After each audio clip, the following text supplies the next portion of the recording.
그리고 운영을 하다 보면 의심해봐야 할 고객 유형도 있습니다. 예를 들어 일주일에 한 번씩 또는 며칠 간격으로 꾸준히 방문하면서 항상 혼자 오고 이 특정 호실만 계속 찾는 경우라면 한 번쯤 의심을 해볼 필요가 있습니다.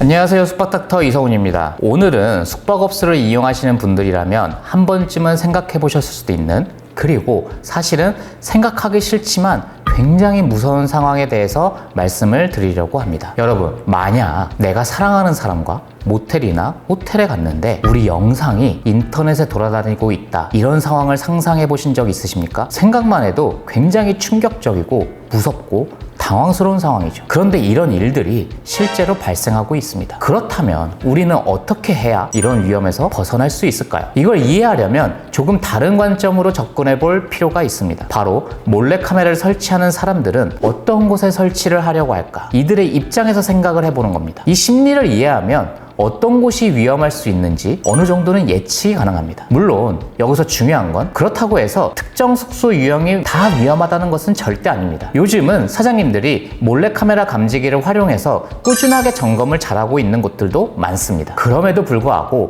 이 범죄를 저지르는 사람들의 입장에서 한번 생각해 보겠습니다. 이 사람들은 목적을 달성하기 위해 철저하게 계산을 합니다. 어디가 더 많은 영상을 확보할 수 있는지, 어디서 인기가 많은 영상을 확보할 수 있는지, 어디가 더 노출이 많고 젊은 사람들의 영상을 확보할 수 있는지를 보고 움직입니다. 그럼 과연 어떤 곳을 선택할까요? 예를 들어 지방에서 손님이 거의 없는 숙소나 나이 드신 분들만 이용하는 동네 여관 같은 곳에 설치를 할까요? 이 가능성이 아예 없다고는 할 수 없지만 이런 곳은 확보할 수 있는 영상 자체가 많지 않기 때문에 범죄자 입장에서는 효율이 떨어지는 선택이 될 수 있습니다. 그럼 반대로 생각해보면 답이 나옵니다. 젊은 사람들이 많이 오는 곳, 커플 이용이 많은 곳, 회전율이 높은 곳, 특히 대실이 많고 주변에 술집이나 유흥가가 있어서 젊은 사람들이 술을 마시고 하루를 보내는 지역의 숙소들, 이런 곳들은 짧은 시간 안에 많은 사람들이 이용하고 노출이 많기 때문에 범죄자 입장에서는 훨씬 매력적인 환경이 됩니다. 그래서 이런 상권의 숙소를 이용하실 때는 조금 더 신경을 쓰셔야 됩니다. 그런데 여기서 한 가지 더 중요한 부분이 있습니다. 나는 그런 곳 안 가니까 괜찮겠지, 이렇게 생각하시면 안 됩니다. 왜냐하면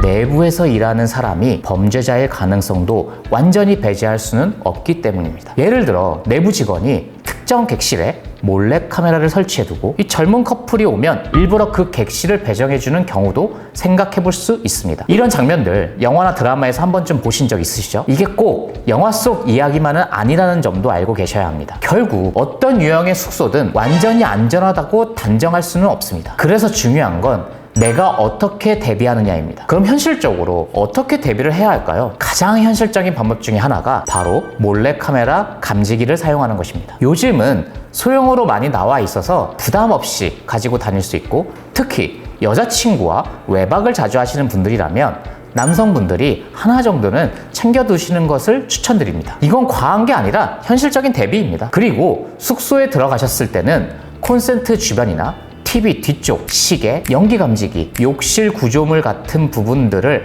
한 번씩 확인해 보시는 게 좋습니다. 이런 것들은 습관처럼 하시는 것이 중요합니다. 그리고 이 영상을 보시는 분들 중에 숙소를 운영하는 사업주분들도 계실 텐데요. 사업주 입장에서는 프런트에 몰래카메라 감지기를 준비해서 고객에게 대여해주는 서비스도 충분히 좋은 방법이 될 수 있습니다. 그리고 더 중요한 것은 정기적인 점검입니다. 특히 주말이 되기 전에 평일에 정객실을 한 번씩 체크하는 것. 대실이 많고 젊은 고객층이 많은 상권이라면 이건 필수라고 보시면 됩니다. 그리고 운영을 하다 보면 의심해봐야 할 고객 유형도 있습니다. 예를 들어 일주일에 한 번씩 또는 며칠 간격으로 꾸준히 방문하면서 항상 혼자 오고 이 특정 호실만 계속 찾는 경우라면 한 번쯤 의심을 해볼 필요가 있습니다. 이럴 때는 해당 객실을 바로 주지 말고 현재 사용 중이다 라고 안내한 뒤 다른 객실을 주고 바로 그 객실을 점검해보는 것이 좋습니다. 결국 이 문제는 단순한 공포의 문제가 아니라 구조와 패턴의 문제입니다. 이걸 알고 있느냐 모르냐에 따라서 위험을 피할 수 있는 확률이 달라집니다. 여러분, 사랑하는 사람과